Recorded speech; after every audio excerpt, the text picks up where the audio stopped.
Welcome to Compass Points, the weekly podcast for CompassKnox.com.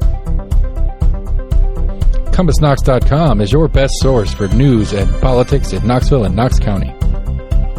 Your hosts today are Scott Barker and Jesse Mayshark, the founders of CompassKnox.com. You can find their daily in-depth coverage and subscribe at CompassKnox.com.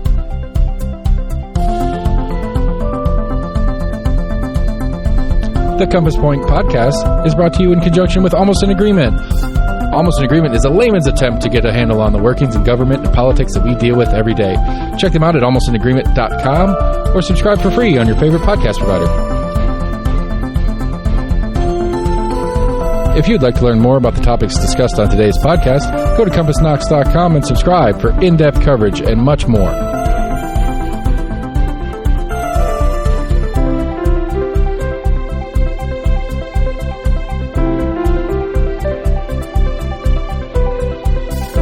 And now, here are your hosts, Scott and Jesse from CompassKnox.com.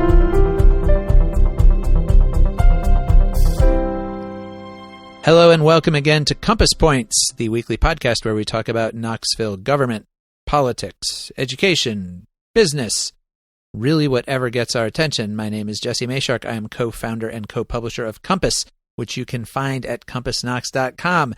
which covers all of the above and then some. Joined, as always, by Scott Barker, also co-publisher and co-founder of Compass. How are you doing on this slightly soggy Friday, Scott? I'm doing okay. Just got in from the mayor's State of the City address, Mayor Indya Kincannon, so we'll talk about that later. But what state is the city in? It's wet right now. Yeah. I can guarantee you that. But no, pretty good shape. All right. Well, we will... If the mayor can be believed. If the mayor can be believed. That's a big caveat. We will, in fact, be talking about Mayor Kincannon's budget proposal. We are also going to talk about an interesting new Appalachian-focused research center that the University of Tennessee has formed. We are, of course, going to be talking about all of the discussion this week about whether or not school systems should allow employees to go armed on school property. There was a notable announcement of new planned development at the Midway Business Park, which Knox County has been trying to market for a good while now. And to start off, we're going to pick up a little bit where we left off last week, because for the last several weeks we've been talking about Knox County's efforts to update its planning processes and its actual plans. We talked a lot about the adoption of a new growth policy plan, which you may recall got hung up when the town of Farragut first voted against it and then came back and voted for it. That got settled, and so then the next layer on top of that the county and especially County Mayor Glenn Jacobs, who has been really the driving force behind this whole effort, what they're hoping to do is create a new comprehensive land use plan, which is still sort of like a big picture vision for development and growth in Knox County over the next 20 years, but it is a little more specific and provides more detail than that growth policy plan. Under state law, every county has to have a growth policy plan that designates different areas for urban, suburban, and rural growth patterns, essentially. And so first they adopted that. Now this comprehensive land use plan comes in, and on top of that growth policy map and those defined areas, it goes into more specific detail about within the planned growth area, those suburban areas that have been identified. Here's where certain kinds of more intense growth could happen. For example, town center type developments that could have mixed use, where you have commercial areas and residential areas and multifamily, apartment complexes and those kinds of things. And then other areas that would be somewhat more limited. A lot of this, Scott, really just comes down to numbers, like how many housing units per acre you can put in any given place. So all of that has been the subject of a lot of conversation. Obviously, as we talked about last week, County Commissioner Kim Frazier, who is one of the two at-large commissioners on commission and is kind of the House expert slash advocate, I guess, for land use regulation on County Commission. She had proposed a number of amendments, most of them pretty small, to this comprehensive land use plan. And County Mayor Jacobs had previously, come out and kind of strongly urged County Commission to just go ahead and adopt the plan that he was presenting without making all of these changes. And so what happened at last Monday's County Commission meeting was we had some more of the conversation that we have had between during public forum, people advocating for more restrictions in the plan, more limitations on development, more protection, especially for rural areas and open space, and then people advocating on the other side to allow for more development. And it was pretty notable, the difference between those groups. Basically, all of the people advocating for more protection came from community groups, homeowners associations, current residents of a lot of these areas that are concerned about more growth. It came from planning advocacy groups that have been like Knox County Planning Alliance that have been pushing for a long time for more stringent regulation of land use, and especially for the county kind of sticking to the plans that it adopts and finding ways to make sure that it does. Came from conservationists and those kinds of groups worried about the ongoing loss of farmland and natural habitat and so forth. The people pushing for the plan, people getting up and basically telling County Commission, go ahead and we like this plan from Mayor Jacobs, go ahead and adopt it the way that he has presented it to you. I counted literally every single one of them came from Knoxville Chamber, economic development interests, came from East Tennessee realtors, people who are engaged in selling property, came from developers who are engaged in developing property, and came from our local home builders associations and local construction interests, because, of course, to them, more development activity is more economic activity for them. And so those were kind of the two sides that presented themselves before County Commission. And as you may expect, if you understand politics, what County Commission did was a little bit of splitting the difference between those interests. They did adopt the plan unanimously, and it has basically everything that Jacobs wanted in it. They didn't really take out a whole lot of things that he had put in there. But at the same time, they did adopt about 20 amendments to it, most of them from Kim Frazier, many of them quite small, little wording things, but, significant words. One of her favorite amendments was to take places where the word should showed up, as in this plan should be used to make these decisions and blah, blah, blah, or these considerations should be taken when, approving a new development, and just changing those to shall. Not a huge difference. Probably not a really big difference in how the plan will be applied, because our planning departments in both the city and county and the Planning Commission, they tend to apply these plans in making their recommendations. But obviously, and I think Frazier's concern in particular is that as this plan goes along, it's supposed to be a 20-year plan, and it's going to be applied over a long period of time by people who aren't even on County Commission yet, people who aren't even on the Planning Commission yet.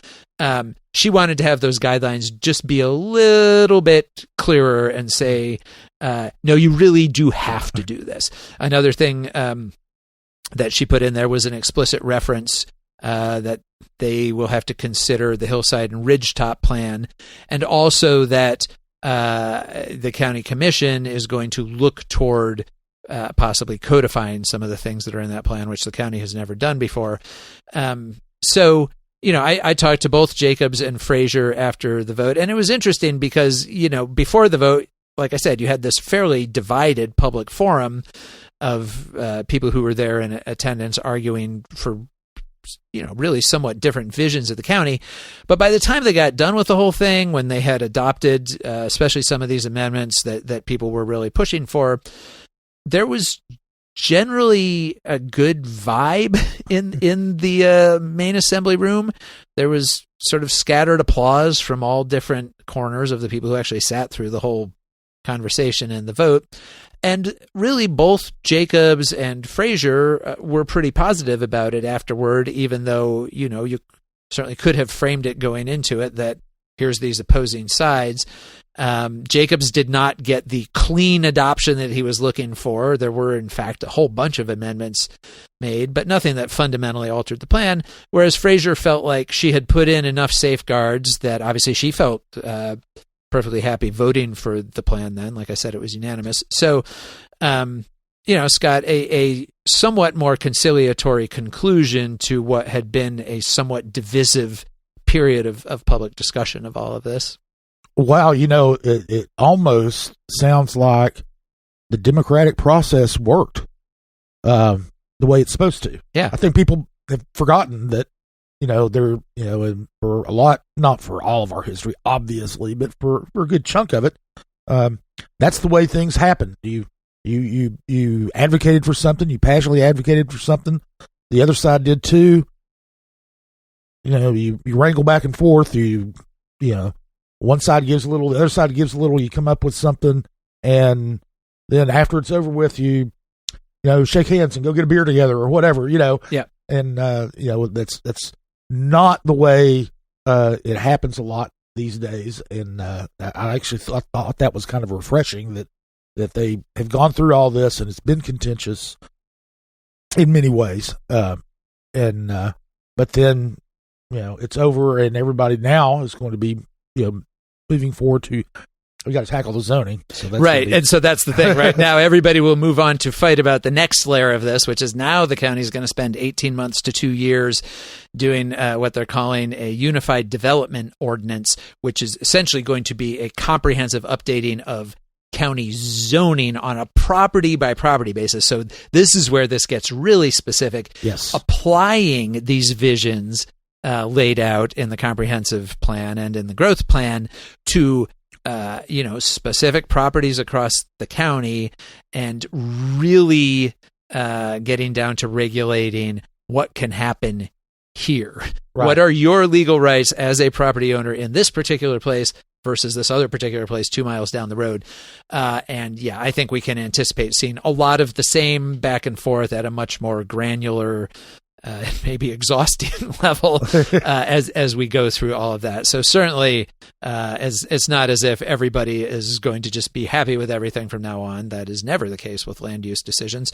But I think that part of what drove it to eventually a more or less conciliatory conclusion was that everybody involved recognized or believed that something needed to change, that the county did need to update its plans. Its plans are 20 years old.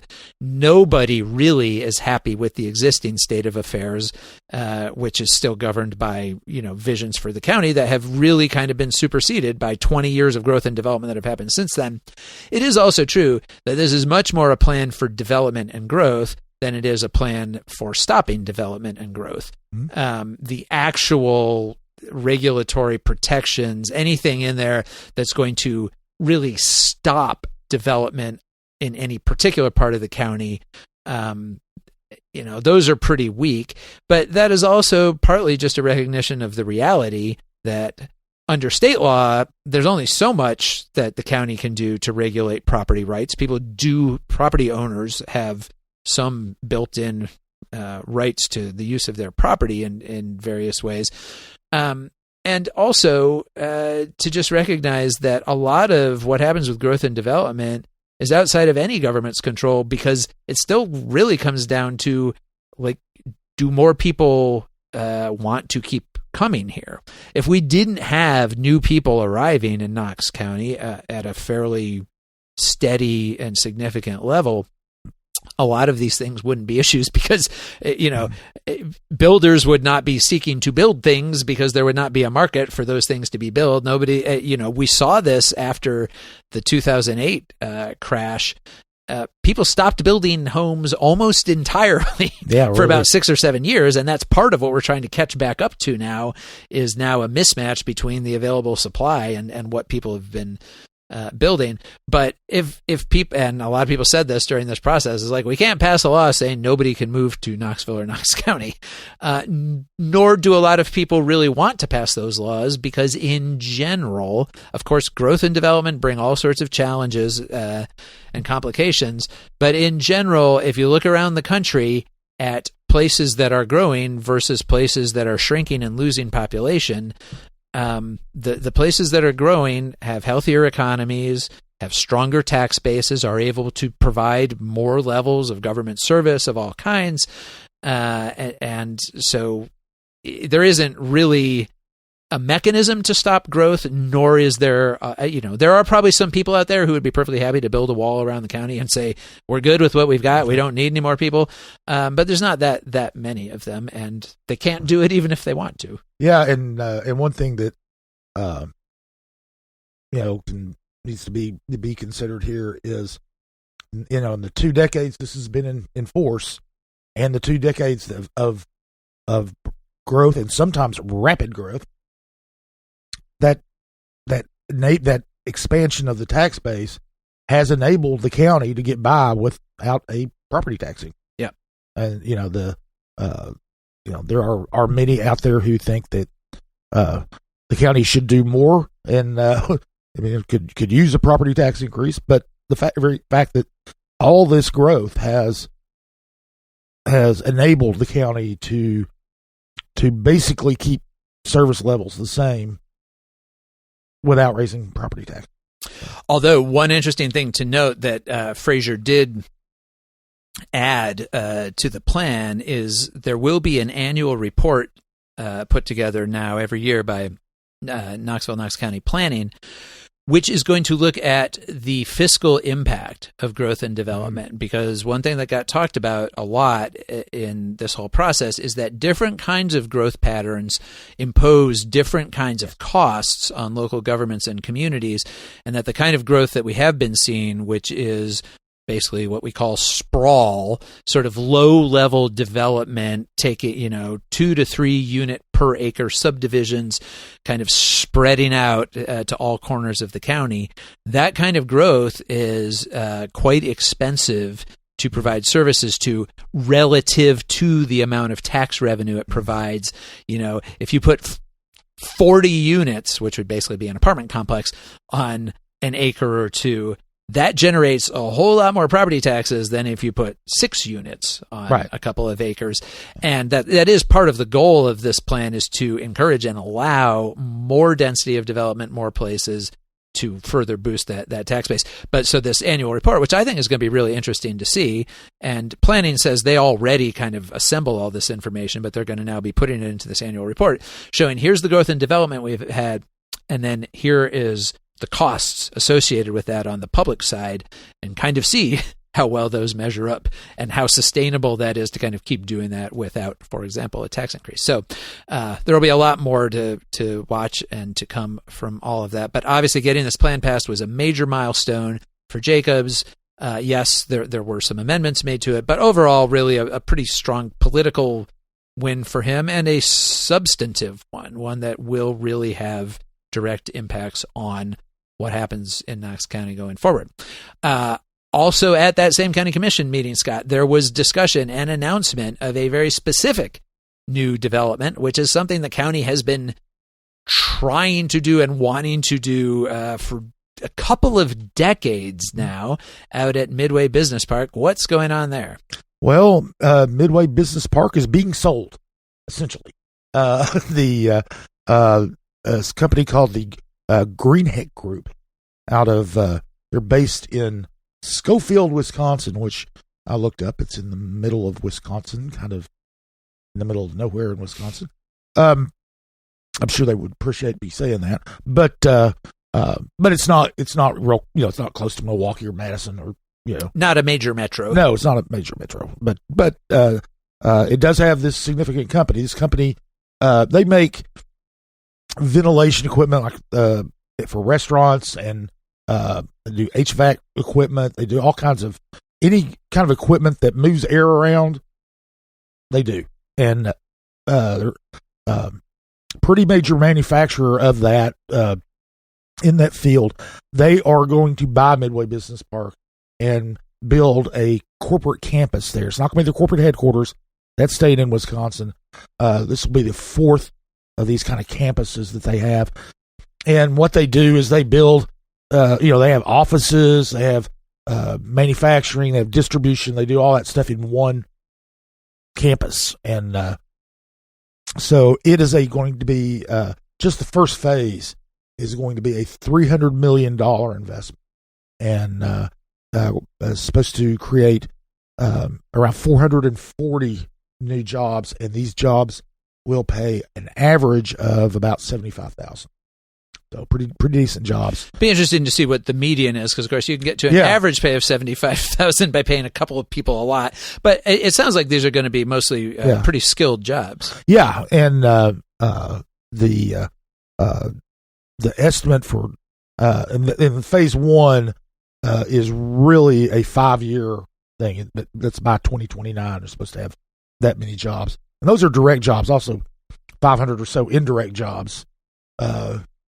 As well, but the after 10 years, they're saying they could have as many could employ as many as 2,000 people. Wow! So it's a pretty big deal. Now they're getting some nice deals to locate there. They're getting a 50% discount on the price of the land. It's going for $30,000 an acre. And it's appraised for $60,000 an acre.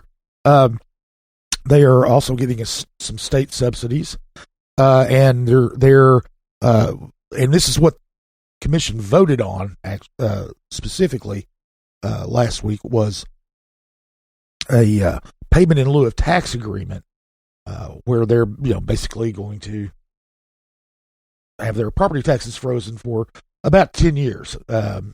Once they start building this out. And the vote authorized the Industrial Development Board to reach a payment in lieu of tax agreement with the company. And by doing so, it doesn't even have to come back to the county commission for any further approval. It's a done deal. Whatever they negotiate with the IDB is what the deal is. And there are some protections in there. If they don't meet their job targets and things like that, then there are some clawbacks on the pilot. Also, they'll have to pony up more for the land, that sort of thing. But also, if they exceed their goals by a certain amount, then the pilot would be extended for another 5 years. So the value of that tax abatement could be widely variable depending on how the company does as they move in. And of course, that Midway property itself was the subject of a great deal of controversy and conflict with existing residents in East Knox County for several years after the county first acquired it. There were legal challenges. It took quite a while for the county to manage to get it rezoned for the kind of business industrial uses that they wanted to use it for. And I know you talked to one of the longtime community representatives out there, Lisa Starbuck. What were her thoughts about it? Well, in general, she thinks it's fine. The community was very concerned about the type of industry that would be out there, the type of activity. I don't think anybody really expected it to be one company. I think most people expected it to be like the other business parks in the county, as several companies being there. But nonetheless, she was still very concerned about that the development will follow through on some of the promises that she said the community had been made. One of those was that the park would have trails, and walking paths for area residents to use. Of course, that was envisioning that this would be owned by the county and sold off in parcels. And she's hoping that they will follow through on that. And they are putting some thought into those types of things. Doug Lawyer from the chamber, he's a chamber vice president of development, was telling me one of the things is there's a section of the property that they're not selling to the company, and it's a small section that's adjacent to an existing cemetery on it. So they're going to, that's going to, and that was one of the promises they made, would be that they would not sell that property to anybody. It would be part of the industrial park property, but not to be sold to any of the tenants. But now they're not going to be tenants; they'll be owners. But that's not included. So that's fulfilling at least part of the slate of promises that were made to the community. Yeah, and to that end, I should say that during the discussion about the adoption of the comprehensive land use plan, Commissioner Richie Beeler, who represents the 8th District, which is where Midway is located, he also, one of the amendments he proposed to the map that did get approved by Commission, the plan initially designated a portion of property there to the east of Midway Road, kind of like across the road, essentially, from where this development is going to be. The draft comprehensive plan was going to change the designation of that property to allow for some level of commercial development. And Beeler said, that area, that's one of those promises we made. He wasn't even on commission at the time, but we as a county commission made to the community back when we rezoned this property, was that particular area would not be slated for heavy commercial development. And so he actually got that changed back to a more rural use designation, specifically to do that, to try to... Now, there's another section to the west of Midway Road there that will allow for more commercial development. Because, of course, the thought is that with all of these workers there, that, there's going to be some demand for different kinds of services, lunch spots and gas stations or whatever, that aren't out there now.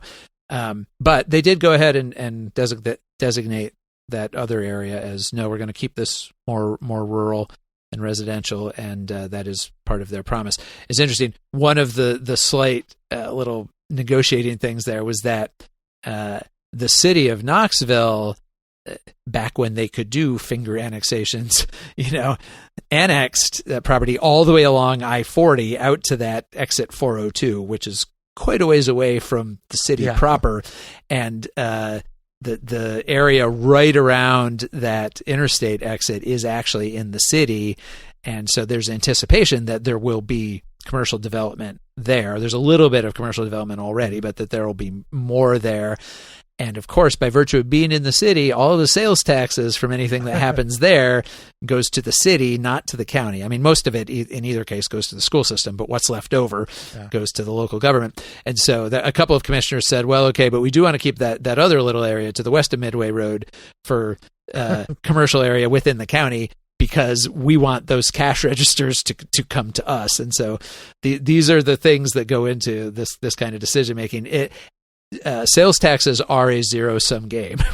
Wherever the cash register is, that local government gets those sales taxes. Yeah, and any other government does not. Right. So that's all right. Well, so maybe the biggest news item locally and statewide this past week, if you just go by the level of conversation about it on social media and in the media like us, was this bill that had been working its way through the legislature, but finally got passed in the legislature this past week. And of course, this past week was the last week of the legislature being in session. They adjourned Thursday evening.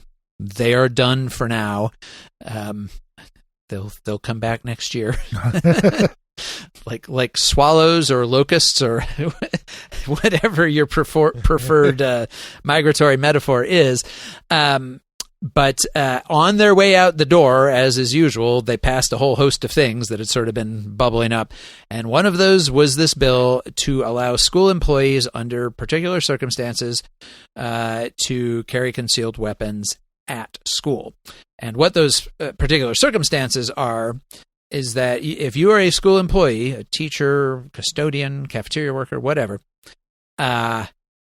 you can carry a concealed weapon at school if, first of all, you have to have a concealed carry permit from the state. You have to complete 40 hours of safety training, operating in a school environment, basically the same training that school security officers have to go through.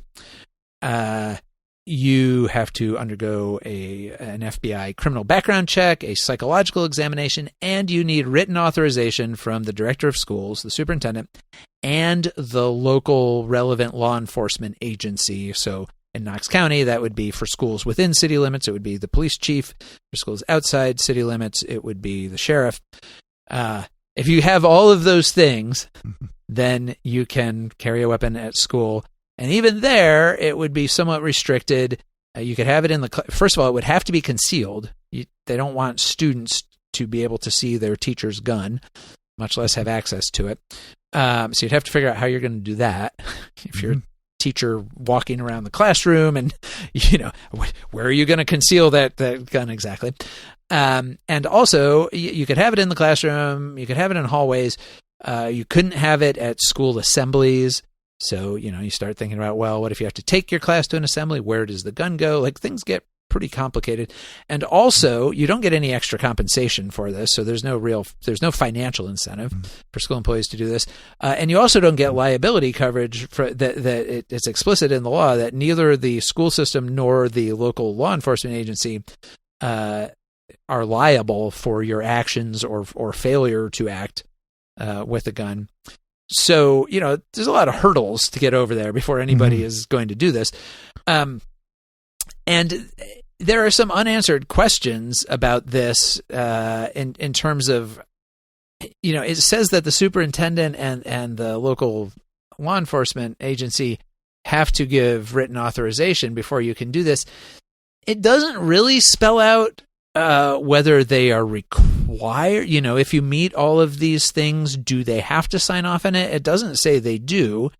It appears to leave it at their discretion, but it also doesn't explicitly say that it is at their discretion. But so once, the law passed and Governor Bill Lee has indicated he is going to sign it. And so kind of like parents across the state became very alarmed very quickly. Understandably, I am a parent myself of a child in a Knox County school, because among other things in this law, if you do this, nobody in the public is allowed to know. You as a parent would not be permitted to know if any of your child's teachers is carrying a weapon, or even which schools have staff members who are going armed.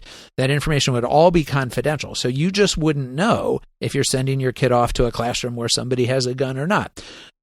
Lots of parents expressed a great deal of alarm about this, including here in Knox County. They were emailing their school board members and calling them, because I talked to some school board members about this.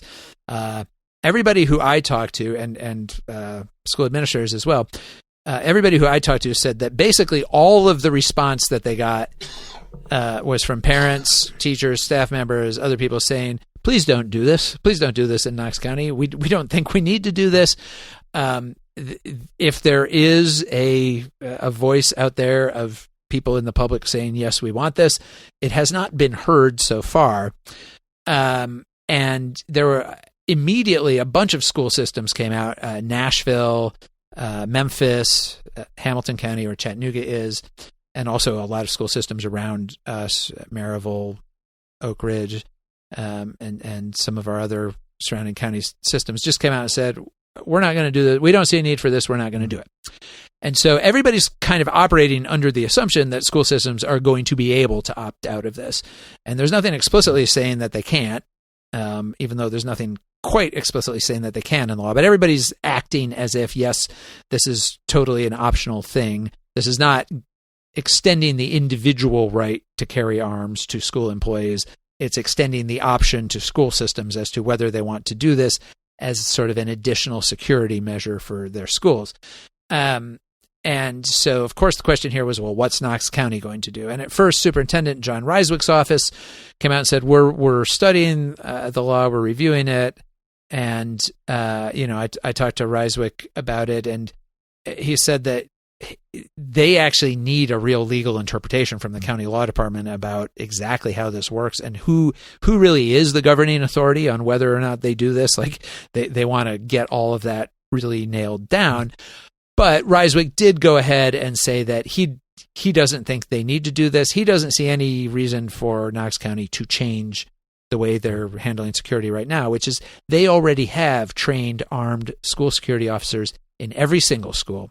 They also have, by agreement with the Knoxville Police Department and the Knox County Sheriff's Office, they have armed officers from those entities assigned to most of their schools in the county. So, as Ryswick said, there's no such thing as 100% security, but they feel pretty well covered by people who are trained and who everybody knows are there. Everybody knows they're the armed officers. They're not concealed. They have their weapons strapped to their sides. And that they don't think that any security needs they have will be better served or by adding other armed people to that mix. And so 2 school board members also then came out and said that they're planning to bring resolutions. So board member Christy, Catherine Bike, said that they're planning to bring resolutions to the school board next month, just basically as a statement of principle. Because again, it's not clear under the law whether the school board actually has to do anything here. Like if you don't intend to do this, if you don't want to do this, it kind of looks like you just don't have to do anything. You just leave things the way they are. If you do want to do it, then you have to have agreements with the law enforcement agencies and all of that. But still, they want to because there's been so much talk about this and concern about it from parents.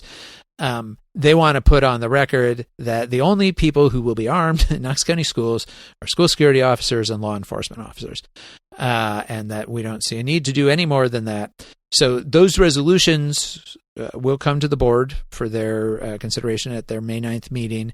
If there are any voices in the community on the other side who want to come and say, no, we want this. We think that the cafeteria workers should have guns or the custodians should be able to go armed or whatever. I guess we'll see. My guess is that what they're mostly going to hear at that meeting is the same thing they've already been hearing, is a bunch of people saying, we don't want this. We really don't want this. Keep this out of our schools. And so, it'll be an interesting discussion at that meeting, but it seems very likely to me that the board will come up with will come to agreement on some kind of resolution saying, we're good. Yeah. We don't need to do more with armed people in our schools than we're already doing. Yeah, and the legal ambiguities around that are real, and but one thing that struck me about it is, in order to carry a weapon on school property, one of the things you have to do is you have to have the director of schools sign off on it. That tells me, but I'm not a lawyer, that Ryswick can say yes or no, and he has authority to do it. And the only way that, and if the school board would want him to do it, they would have to pass a resolution directing him to do it, or something like that. Yeah. But like I said, I'm not a lawyer. But right, that is how it appears. The plain language of the bill. That's one of those things that has to happen, and it just says the director of schools. Yeah. So yeah, that is where it looks like the authority is, and also probably somebody would have to challenge it somehow for it to even, for us to get a different legal take on it. Yeah. I guess you could have some school employees saying, I feel unsafe at school, I really want to carry, and I'm willing to go through all these things, and they're not letting me. And that also seems a little unlikely somebody's going to go to that much effort. Like, we don't know how this will shake out. It is interesting to look at other states. About half the states in the country allow this under certain circumstances. They all have different rules and regulations in terms of how easy or hard it is for school employees to go armed. But an interesting case is Ohio, which just passed their enabling legislation for this a couple of years ago. And the most recent count I saw said that only 10% of the school systems in the entire state of Ohio are currently doing this, which suggest, and I didn't look to see which they are, whether they would probably tend to be more rural, smaller districts. I kind of doubt that Cleveland, for example, is allowing this in its schools. But, that's an indicator, I think, that we're not likely to see mass adoption of this across the state, because most of our schools, especially our bigger districts with more resources, they've been doing a lot on school security for, we're 26, 27 years after Columbine here. So we've got a quarter century of school systems moving toward having more and more armed and trained security in schools. And we do have this very large, we have 113 school security officers in Knox County across 90 or so schools, plus, another several dozen officers from KPD and the sheriff's office who are there.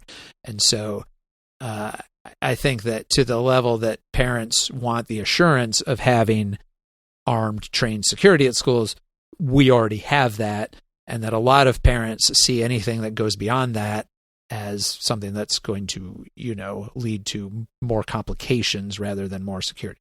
Yeah, you said these rural school systems, a lot of them don't have the resources to provide security, and quite frankly, often really don't have the need. But if they feel that they have the need, this would be, I guess, be one way to get someone armed in the schools. But I'm with you. I don't think that, if there's not a need, why do it? And if in the areas where there is a need, they're already doing it. Right. So. Yep. Okay. You wrote an interesting piece this week, Scott, about a new Justice Center at the University of Tennessee. Sort of really interesting multidisciplinary effort there. What's going on? Yeah, it's an effort between the College of Arts and Sciences and the College of Law, and it's called the Appalachian Justice Research Center. And what they are doing are focusing on solutions to social issues in Appalachia, and in Knoxville, basically Knoxville and East Tennessee, Appalachian communities. And although they work with people in Kentucky and Virginia and all, but on some of the real vexing social problems that are part of of Appalachia, what the part of the everyday existence here in both rural and urban areas, it was really founded by Michelle Brown, who is a criminologist in the College of Arts and Sciences, and Wendy Bach, who's a law professor. And I interviewed them; they were fascinating to talk to. But they had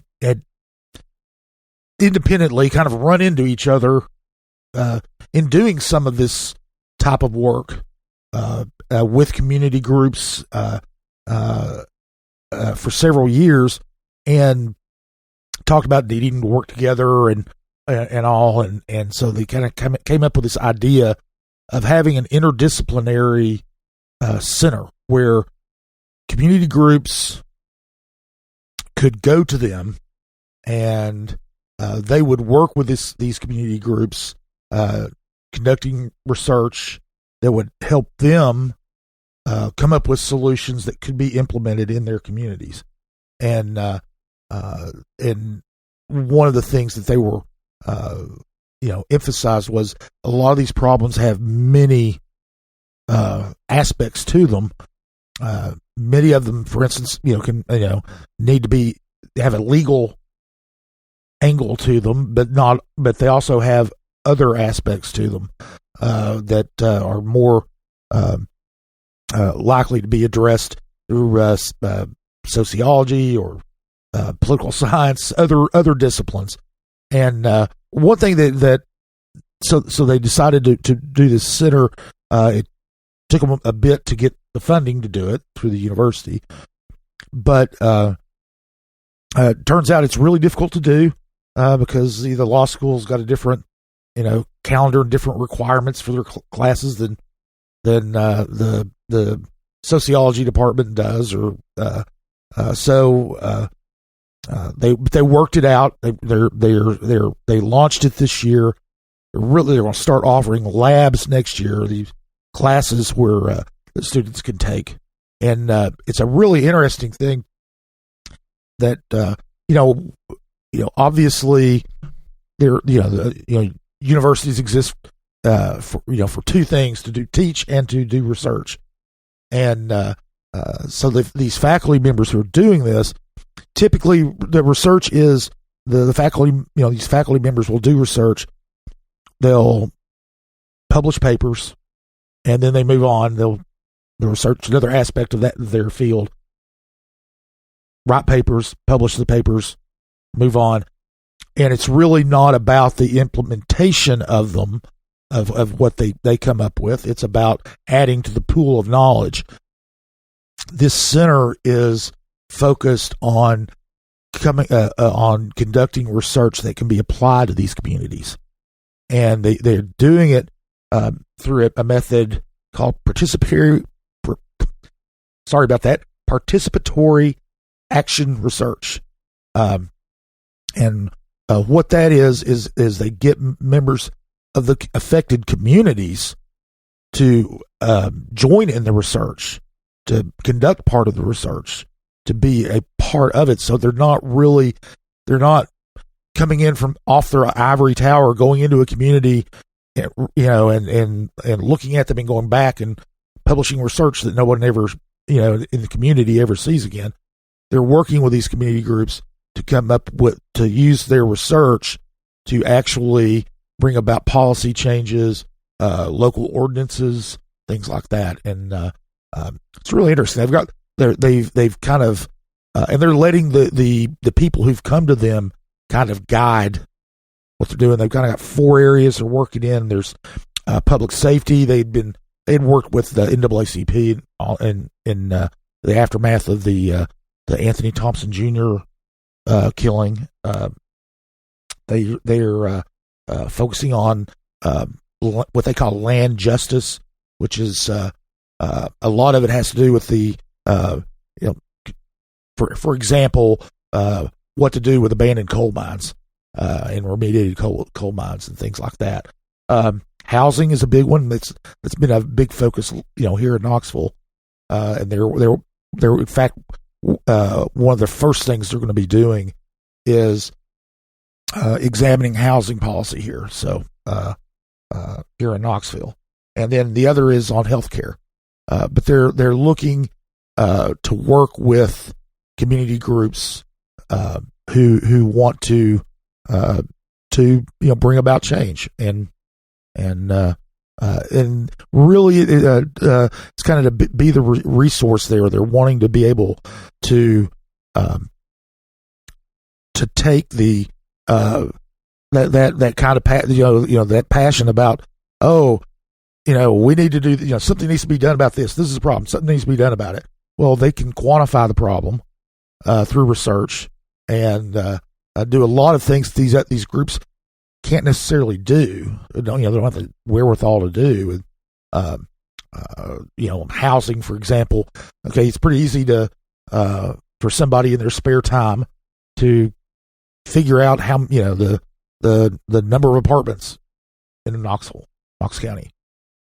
It's out there in the public. They can read Compass and kind of know that. But if you wanted to dig deeper and say, okay, and we know the rents have been rising rapidly. We've got that, but how many apartments are available at this price range? How many are available at this price range? How many are available at this price range? Things like that they can do as part of their research, and they can bring in somebody from the law school to look at the things that they can and can't do under state law and things, and they can come, they can craft a policy that they can then take to Mayor Kincannon or Mayor Jacobs or both and say, we'd like to work with you and do this. We'd like you to do this, and that sort of thing. So it's a really interesting way to take research that's done at the university and apply it to real local problems. Right, as you said, getting out of the ivory tower, tearing down that wall that can often sort of separate the theorist from the practitioners, and the making it actually applicable to people's lives and experiences. Well, it's definitely an interesting program, and I guess we'll just have to see what comes out of it. What they do, like I said, they just launched it. The fall, they call their classes labs, but for instance, they've got a housing lab they're going to be doing in the fall, and they're putting together a program that they're going to be able to offer not a degree, but a certificate in justice studies. And if you take, I believe it's 12 hours of specific courses that you can get that. They're working to develop a graduate certificate as well. They're also working toward creating an undergraduate minor. They don't, they're not looking to make it a full degree program yet. They might in the future, but it all depends on the number of students they use, all that. And another thing that's interesting is they said that a lot of this is also coming from the students as well, not just the community groups, but the students who are from these communities, who've lived these problems and are very motivated to do something with their education to help fix those problems. Mm-hmm. So it's an interesting concept. It's one of those things where in traditionally colleges have been siloed. The only relationship between the arts and sciences and law school was a lot of people who get degrees in College of Arts and Sciences go on to law school, but this collaborative work between law school and arts and sciences, and they could end up taking in others as well. Mm-hmm. If they end up going the economic development route, they might be able to incorporate offerings from the business school, for example. But they're just getting started, so we'll be watching to see how they develop and grow and what all they take on. Right, for sure. All right. Well, I guess the other thing we need to talk about is budgets, because we had some budget activity this week. This is the budget time of year. Of course, the legislature just passed the state budget 2 weeks ago. Our school board had a special called meeting this past Thursday to adopt their recommended budget for the 2024-25 year. And there were not any surprises in it because we have talked about this. They had a community budget meeting a few weeks ago where Superintendent John Ryswick and his staff kind of laid out how things were looking for that budget. But basically the total budget recommendation that they're making, and this has now been sent to County Mayor Glenn Jacobs for incorporation into the total county budget, but it brings the total school budget to $683.7 million. Good chunk of change, which is only about a 3.5% increase over the current year's budget, which is right around $660 million. A much smaller increase than we saw last year when we had that huge influx of new state funding under the TISA law, or TISA, or TISA. I still can't decide how to pronounce that acronym. And the big news in this budget, as we have talked about here before, is the school board adopted a new salary schedule a few weeks ago that includes raises, including fairly substantial raises in many cases, for just about every school employee. That includes not just teachers, but custodians and cafeteria workers and office staff, educational assistants, everybody. And this came after they did a big salary study and just showed that overall Knox County pay levels were about 8% below market value for these positions in comparable districts. So bringing all of that up, and it was passed unanimously. A couple of questions from school board members, but when you have a budget that is not asking or requiring a tax increase from county commission, this can all be accommodated within expected revenues, and that also gives raises across the board. The only person who stood up to speak during public forum at the budget hearing was Paula Hancock, who's the president of the Knox County Education Association, our local teachers union, and she basically said, "This looks good to us. We appreciate the new salary schedule as we continue working together to advocate for, better pay for teachers in particular." Of course, that's what KCEA focuses on. But yeah, when you're a school board, you get to vote on a budget that gives decent-sized raises across the board, and the only person who stands up at public forum is the teachers union, and they say they like it. That's a good position to be in. They went ahead and approved it unanimously, so now it goes to Jacobs for his overall county budget presentation, which will happen in a couple of weeks. And then Scott, today, as we talked about a little bit before, Mayor Kincannon outlined her proposed budget for the city of Knoxville for the coming year. So what are some of the highlights there? Well, there are a couple of big things that are big takeaways from this budget announcement. She made through the State of the City address, which is an annual event to do this, and that was at the Tennessee Amphitheater, which she announced while she was there is going to get a new roof. It needs one. It needs one, and she also said that the city needs to invite Bart Simpson back to nearby Sunsphere, but the two big things that are new is the police officers are getting substantial raises, about 22%, for entry level police officers. All these, the way they have it structured now, all of the pay levels get bumps. When you raise the entry one, everybody else bumps up too. And that is because when they did this, redid the salary structure, significant raises a couple of years ago, and the entry level police officer, once you get out of the academy and you are a full-fledged police officer, was about $46,000, which was more than just about everybody else around. Well, what's everybody else done? They've raised them. The sheriff's office raised theirs. Now a newly minted sheriff's deputy is at $51,000, and so what this proposed budget would do would be enable KPD to leapfrog the sheriff's office and every other agency around here yet again, and the new entry level salary for a police officer would be around $56,000. Wow!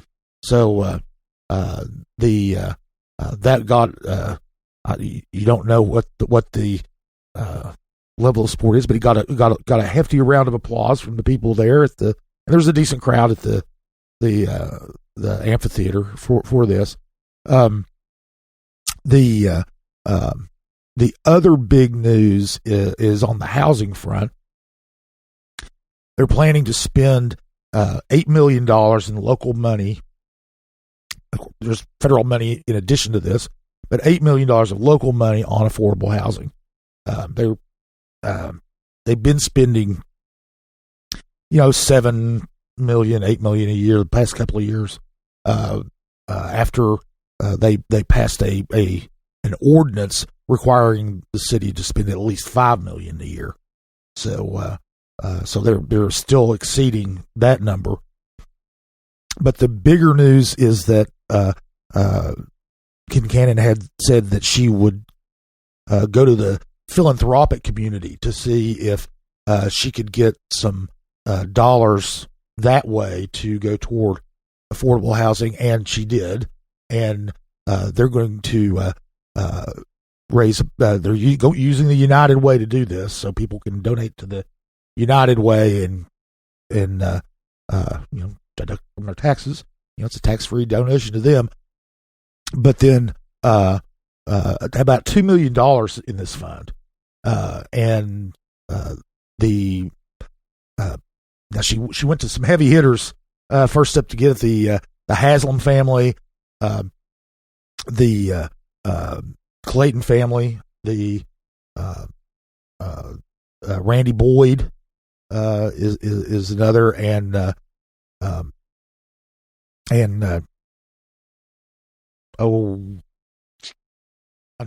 know I'm forgetting somebody. Anyway, try to remember and get back to you on that. But they're going to give about collectively $2 million, and then at some point during the year that's going to turn over to the city. So that'll be more than $10 million that the city's putting into the affordable housing for the year. So those are the two big things. Firefighters are getting, they're not left out on the pay thing. They're more than doubling the size of the stipend that firefighters get for being EMTs or paramedics, because they get a stipend above and beyond their firefighter pay if they have those certifications. And that's a lot of the calls that they respond to. They recall most of the calls. The majority of the calls that firefighters respond to are medical calls, not fires.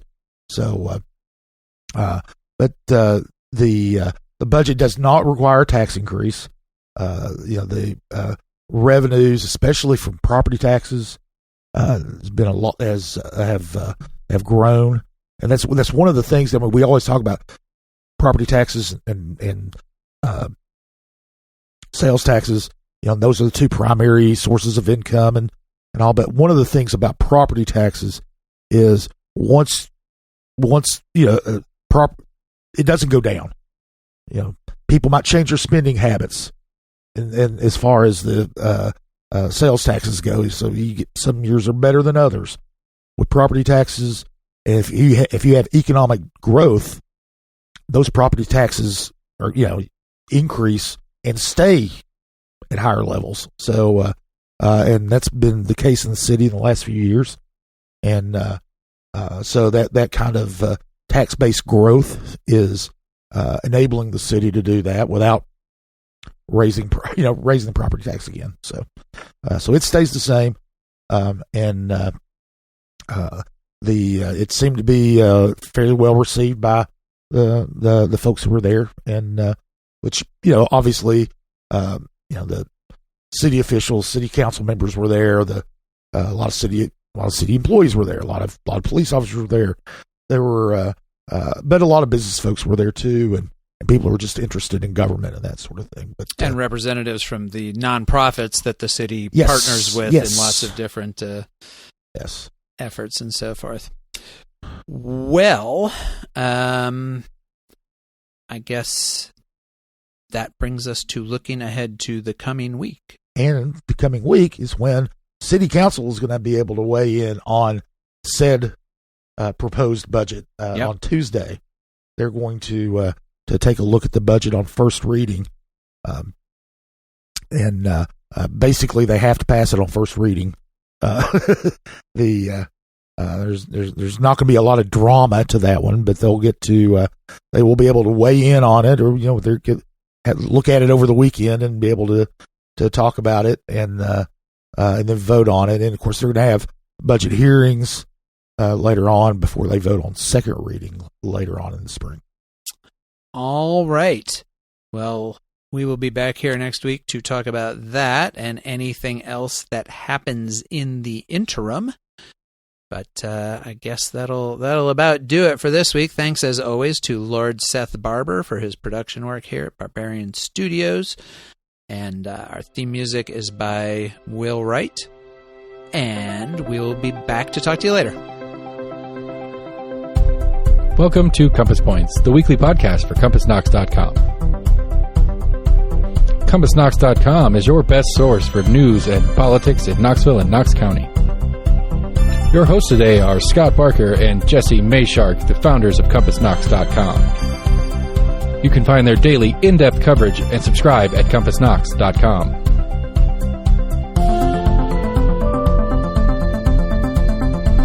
The Compass Point podcast is brought to you in conjunction with Almost an Agreement. Almost an Agreement is a layman's attempt to get a handle on the workings in government and politics that we deal with every day. Check them out at almostanagreement.com or subscribe for free on your favorite podcast provider.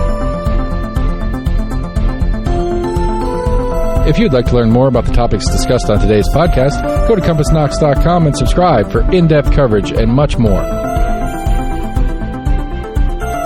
And many thanks to William Wright for composing our theme song.